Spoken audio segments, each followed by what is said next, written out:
नमस्कार, केपी विशेष में आपका स्वागत है। मैं हूं अश्विनी आपके साथ। आज हमारे साथ है कर्नाटका कार्यनिरता पत्रकारिता संघ के स्टेट प्रेसिडेंट अमरनाथ जी। तो सबसे पहले चलिए स्वागत करते हैं आज के इस खास मेहमान अमरनाथ जी का। सर, सबसे पहले तो स्वागत है आपका बीदर में। नमस्ते सर, मेरा सबसे पहले सवाल है आपके कि आज आप बीदर आए हैं, तो आपका बीदर आने का मुख्य उद्देश्य क्या है? ಬೀದರಲ್ಲಿ ಇವತ್ತು ನಮ್ಮದು ಕರ್ನಾಟಕ ಕಾರ್ಯನಿರತ ಪತ್ರಕರ್ತರ ಸಂಘದ ಜಿಲ್ಲಾ ಘಟಕ ಉದ್ಘಾಟನೆ ಆಗ್ತದೆ. ನಾಳೆ ಮಧ್ಯಾಹ್ನ 1 ಗಂಟೆಗೆ ನಮ್ಮ ಕರ್ನಾಟಕ ಕಾರ್ಯನಿರತ ಪತ್ರಕರ್ತರ ಸಂಘದ ಜಿಲ್ಲಾ ಘಟಕ ಉದ್ಘಾಟನೆ ಆಗೋ ಕಾರಣ ನಾನು ಇವತ್ತು ಬೀದರ್ಗೆ ಬಂದಿದ್ದೀನಿ. सर, जैसे कि एक ग्रैंड ओल्ड ऑर्गेनाइजेशन है KUWJ, Karnataka union of working journalist, तो उसके होने के बाद ये जो नया ऑर्गेनाइजेशन आपने बनाया है, तो इसका मुख्य उद्देश्य क्या है?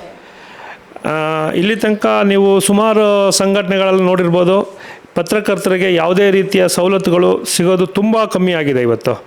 ಆ ಉದ್ದೇಶದಿಂದ ಪತ್ರಕರ್ತರಿಗೆ ಸಿಗಬೇಕಾದಂಥ ಎಲ್ಲ ಸವಲತ್ತುಗಳನ್ನು ನಮ್ಮ ಸಂಘದಿಂದ ಎಲ್ಲ ಪತ್ರಕರ್ತರಿಗೆ ಸಿಗೋ ಉದ್ದೇಶ ಇಟ್ಕೊಂಡು ನಾವು ಇವತ್ತು ಒಂದು ಸಂಘಟನೆನ ಕಟ್ತಾ ಇದ್ದೀವಿ. सर, ऑलरेडी जो मैक्सिमम लोग हैं या फिर जर्नलिस्ट हैं वो ऑलरेडी KUWJ के मेंबर्स हैं, तो वो आपके ऑर्गेनाइजेशन के साथ किस तरह से जुड़ सकते हैं?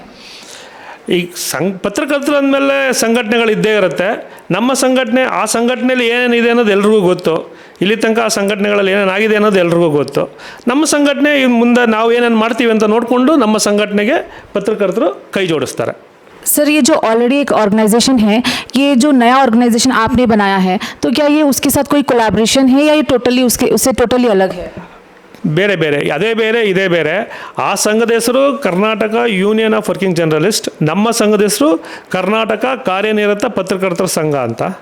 ಹಾಗಾಗಿ ಆ ಸಂಘನೇ ಬೇರೆ, ಈ ಸಂಘನೇ ಬೇರೆ. सर, ये जो कर्नाटका कार्यनिरता पत्रकारिता संघ जो आप नया बनाए हैं, तो इसका मुख्य उद्देश्य क्या है? ये किस तरह से आप ये दूसरा जो ऑर्गेनाइजेशन है उससे किस तरह से ये अलग है? Karnataka union of working journalist ಸಂಘನ ನಾವು 2021ನಲ್ಲಿ ನಾವು ರಿಜಿಸ್ಟರ್ ಮಾಡ್ತಿದ್ದೀವಿ. ಇದು ನಾವು ರಿಜಿಸ್ಟರ್ ಮಾಡಿಸೋದು ಸಹಕಾರ ಸಂಘದ ಕಾಯ್ದೆ ಅಡಿಲಿ. ಸಹಕಾರ ಸಂಘದ ಕಾಯ್ದೆ ಅಡಿಲಿ ಸಂಘ ರಿಜಿಸ್ಟರ್ ಮಾಡಿಸಿದ್ದೀವಿ. ಈಗ ಇವ್ರು ಹೇಳ್ದಂಗೆ Karnataka union of working journalist ಅನ್ನೋ ಒಂದು ಸಂಸ್ಥೆ ಏನು ರಿಜಿಸ್ಟರ್ ಆಗಿದೆ, ಅದು ಕಾರ್ಮಿಕ ಕಾಯ್ದೆ ಅಡಿಲಿ ರಿಜಿಸ್ಟರ್ ಆಗಿದೆ. ಪತ್ರಕರ್ತರಲ್ಲಿ 2 ಥರ ಇದ್ದಾರೆ, ಸಂಪಾದಕರು ಮತ್ತು ವರದಿಗಾರರು 2 ಥರ ಇರ್ತಾರೆ. ಅದರಲ್ಲಿ ಕಾರ್ಮಿಕರು ಮಾತ್ರ ಕಾರ್ಮಿಕ ಇಲಾಖೆ ಅಡಿ ಬರ್ತಾರೆ. ನಾವು ಸಂಪಾದಕರು ನಾವು ಸಹಕಾರ ಸಂಘ ಕಾಯ್ದೆ ಅಡಿ ಬರ್ತೀವಿ. ಅದರಿಂದ ನಾವು ಸಹಕಾರ ಸಂಘದ ಕಾಯ್ದೆ ಅಡಿಲಿ ನಮ್ಮ ಸಂಘನ ನೋಂದಣಿ ಮಾಡಿಸಿದ್ದೀವಿ. ಮುಂದಿನ ದಿನಗಳಲ್ಲಿ ಸಹಕಾರ ಸಂಘ ಕಾಯ್ದೆ ಅಡಿಯಲ್ಲಿ ಪತ್ರಕರ್ತರಿಗೆ ಏನೆಲ್ಲ ಸವಲತ್ತುಗಳು ಸಿಗಬೇಕೋ ಆ ಸವಲತ್ತುಗಳನ್ನ ಸಿಗೋದಕ್ಕೆ ನಾವು ಹೋರಾಟ ಮಾಡ್ತೀವಿ. सर, जो नए जर्नलिस्ट हैं या फिर जो पुराने भी जर्नलिस्ट हैं, वो आपकी संस्था के साथ, ऑर्गेनाइजेशन के साथ किस तरह से जुड़ सकते हैं? ಒಳ್ಳೆ ರೀತಿಯಲ್ಲಿ ಬರ್ತಾ ಇದ್ದಾರೆ, ಅದರಲ್ಲೇನು ಎರಡು ಮಾತಿಲ್ಲ. ಪತ್ರಕರ್ತರು ಎಲ್ಲ ಕಡೆಯೂ ಒಳ್ಳೆ ರೀತಿ ರೆಸ್ಪಾನ್ಸ್ ಬರ್ತಾ ಇದೆ. ಪತ್ರಕರ್ತರು ಸಂಘಟನೆ ಬೆಳಿಬೇಕು ಅನ್ನೋ ಉದ್ದೇಶ ಮತ್ತು ನಮ್ಮ ಒಂದು ಏನು ಪತ್ರಕರ್ತರಿಗೆ ಏನು ಸವಲತ್ತು ಕೊಡೋದಕ್ಕೋಸ್ಕರ ನಾವೇನು ಹೋರಾಟ ಮಾಡಿದ್ದೀವಿ, ಆ ಒಂದು ಉದ್ದೇಶ ಇಟ್ಕೊಂಡು ಇವತ್ತು ನಮ್ಮ ಜೊತೆ ಎಲ್ಲರೂ ಕೈ ಜೋಡಿಸ್ತಾ ಇದ್ದಾರೆ. ಇದಕ್ಕೆ ಮೆಂಬರ್ ಆಗಬೇಕಂದ್ರೆ ಯಾವ ರೀತಿ ಜಾಯಿನ್ ಆಗಬೇಕು ಅಂತ? ಮಾಮೂಲಿ ಈಗ ನೋಡಿ, ನಮ್ಮದ್ರಲ್ಲಿ ಒಂದು ವಿಶೇಷವಾಗಿ ಆ್ಯಪೇ ಇದೆ, BUWJ.com ಅಂತ ಒಂದು ಆ್ಯಪ್ ಇದೆ. ಆ್ಯಪಲ್ಲಿ ಹೋಗಿ ಡೈರೆಕ್ಟಾಗಿ ಹೋಗಿ ₹250 ಅಷ್ಟೇ ನಮ್ಮಲ್ಲಿ ಮೆಂಬರ್ಶಿಪ್ ಫೀಸು. ಬೇರೆ ಯಾವುದೇ ರೀತಿಯ ಫೀಸ್ ಇರಲ್ಲ. ಅದರಲ್ಲಿ ಎಲ್ಲ ಡಾಕ್ಯುಮೆಂಟ್ಸ್ಗಳಿದೆ. ಆ ಡಾಕ್ಯುಮೆಂಟ್ಸ್ನ ಅಪ್ಲೋಡ್ ಮಾಡಿದ್ರೆ ಆಟೋಮೆಟಿಕ್ಕಾಗಿ ನೀವು ಇದ್ದಲ್ಲಿಗೆ ನಿಮಗೆ ಕಾರ್ಡು ಬರುತ್ತೆ. ನೀವು ಹುಡ್ಕೊಂಡು ಬರಬೇಕಾಗಿಲ್ಲ ಮತ್ತು ಇದು ಮಾಡಬೇಕಾಗಿಲ್ಲ.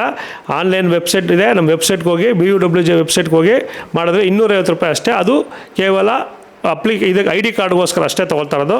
ಬೇರೆ ಯಾವುದೇ ಉದ್ದೇಶ ಇಟ್ಕೊಂಡು ನಾವು ಸಂಘಟನೆ ಮಾಡ್ತಾಯಿಲ್ಲ, ಬೇರೆ ಯಾವುದೇ ಉದ್ದೇಶ ಇಟ್ಕೊಂಡು ಇದು ಮಾಡ್ತಾಯಿಲ್ಲ. ನಾವೇನೆಂದರೆ ಪತ್ರಕರ್ತರಿಗೆ ಸಿಗಬೇಕಾದ ಸವಲತ್ತುಗೋಸ್ಕರ ನಾವು ಸಂಘ ಕಟ್ಟಿರೋದು. सर, यहाँ पर जैसे आपने बोला है कि जर्नलिस्ट की सहूलत के लिए बनाया गया है, तो मुख्य तौर पर किन किन फैसिलिटीज़ के ऊपर यहाँ पे फोकस किया जाएगा? यहाँ पर ತುಂಬ ಇದೆ ಮೇಡಮ್. ಇವತ್ತು ನಾವು 1-2 ಅಂತ ಹೇಳೋಕ್ಕೆ ಆಗಲ್ಲ. ಯಾಕೆಂದರೆ ತುಂಬ ತಾರತಮ್ಯ ನಡೀತಾ ಇದೆ ವಾರ್ತಾ ಇಲಾಖೆಯಲ್ಲಿ, ತುಂಬ ತಾರತಮ್ಯ ನಡೀತಾ ಇದೆ. ಕಾರಣ ಏನಂದರೆ ಎಷ್ಟೋ ಜನ ಪತ್ರಕರ್ತರಿಗೆ ಇಲ್ಲಿ ತನಕ ಆರೋಗ್ಯ ವಿಮೆ ಸಿಕ್ಕೇ ಇಲ್ಲ. ತುಂಬ ಜನ ನೀವು ನೋಡ್ಬೋದು. ನೀವು ಇವತ್ತು ಎಷ್ಟು ಜನ ಪತ್ರಕರ್ತಿದ್ದಾರೆ, ಅದರಲ್ಲಿ ಎಷ್ಟೋ ಜನಕ್ಕೆ ಇಲ್ಲಿ ತನಕ ಆರೋಗ್ಯ ವಿಮೆ ಸಿಗ್ತಾ ಇಲ್ಲ, ಕೆಲವು ಜನಕ್ಕೆ ಮಾತ್ರ ಸಿಗ್ತಾ ಇದೆ.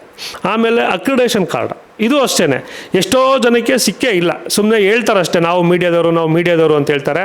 ಆದರೆ ಆ ಪತ್ರಕರ್ತರಿಗೆ ಇಲ್ಲಿ ತನಕ ಅಕ್ರಿಡೇಷನ್ ಕಾರ್ಡ್ ಸಿಗ್ತಾ ಇಲ್ಲ. ಕೇಳಿದ್ರೆ ಆ ಡಾಕ್ಯುಮೆಂಟ್ಸ್ ಬೇಕು, ಈ ಡಾಕ್ಯುಮೆಂಟ್ಸ್ ಬೇಕು ಅಂತಾರೆ. ಆದರೆ ಬೇಕಾದವ್ರಿಗೆ ಅವರೇ ಕೊಡ್ತಾ ಇದ್ದಾರೆ ಒಳಗೆ. ಅದನ್ನು ಬೇಕಾದ್ರೆ ನಾನು ಸಾಬೀತು ಮಾಡ್ತೀನಿ, ಎಷ್ಟು ಜನದ ಹತ್ರ ಇದೆ, ಯಾವ್ರ ಹತ್ರ ಇದ್ದಾರೆ ಅನ್ನೋದನ್ನು ನಾನು ಬೇಕಾದ್ರೆ ನಾನು ಹೇಳ್ಬಲ್ಲೆ. ಆಮೇಲೆ ಮೀಡಿಯಾ ಲಿಸ್ಟಲ್ಲೂ ಅಷ್ಟೇ ಯಾವ ಥರ ಇದೆ ಅನ್ನೋದು ಬೇಕಾದ್ರೆ ಅವರು ವಾರ್ತಾ ಇಲಾಖೆ ನನ್ನನ್ನು ಕೇಳಿದ್ರೆ ನಾನು ಹೇಳ್ಬಲ್ಲೆ. ನನ್ನ ಹತ್ರ ಎಲ್ಲ ಥರ ದಾಖಲೆಗಳು ಇದೆ. ಎಷ್ಟು ಒಂದು ಪತ್ರಿಕೆಗೆ ಎಷ್ಟು ದಿನ ಎಷ್ಟು ಪತ್ರಿಕೆ ಪ್ರಿಂಟ್ ಆಗಬೇಕು ಅನ್ನೋದಿಂದ ಹಿಡಿದು ಪ್ರತಿಯೊಂದು ಇದೆ. ಅದರಿಂದ ನಾವು ಪತ್ರಕರ್ತರು, ನಮ್ಮ ಜೊತೆ ಇರೋರು ಪತ್ರಕರ್ತರು, ಎಲ್ರಿಗೂ ಸಹ ಅಕ್ರಿಡೇಷನ್ ಕಾರ್ಡ್ ಕೊಡಿ, ಎಲ್ರಿಗೂ ಆರೋಗ್ಯ ವಿಮೆ ಕೊಡಿ. ನಾವು ಯಾವ ಪತ್ರಕರ್ತರಿಗೂ ಕಮ್ಮಿ ಇಲ್ಲ, ನಾವು ಎಲ್ಲ ರೀತಿಯ ಕೆಲಸಗಳನ್ನು ಮಾಡ್ತೀವಿ. ದಯವಿಟ್ಟು ನಮ್ಮನ್ನು ಪತ್ರಕರ್ತರಂತ ನೋಡಿ ಅನ್ನೋದೇ ನಮ್ಮ ಪತ್ರಿಕೆಯ ಉದ್ದೇಶ, ಸಂಘದ ಉದ್ದೇಶ. सर, कल जो प्रोग्राम होने वाला है, आप क्या मैसेज देना चाहेंगे केपी न्यूज़ के माध्यम से? ದಯವಿಟ್ಟು ಪತ್ರಕರ್ತರಾಗಿರಿ. ಪತ್ರಕರ್ತರಂದಮೇಲೆ ಎಲ್ಲರೂ ಒಂದೇ, ಸಂಘಟನೆ ಅನ್ನೋದು ಎಲ್ರಿಗೂ ಒಂದೇ. ಆ ಸಂಘ ಈ ಸಂಘ ಅನ್ನೋದನ್ನು ಮರೀದಿ ಎಲ್ಲ ಜೊತೆಯಲ್ಲಿ ಬನ್ನಿ, ಕೈ ಜೋಡಿಸಿ ಪತ್ರಕರ್ತರಿಗೆ ಬೇಕಾದಂಥ ಸವಲತ್ತಿಗೆ ಎಲ್ಲರೂ ಕೈ ಜೋಡಿಸಿ. सर, अपना कीमती वक्त के हमारे साथ देने के लिए आपका बहुत बहुत धन्यवाद. तो जैसे कि आपने देखा, आज हमारे साथ थे खास मेहमान. फिर मुलाकात होगी एक नए मेहमान के साथ. तब तक के लिए मुझे दीजिए इजाज़त. धन्यवाद.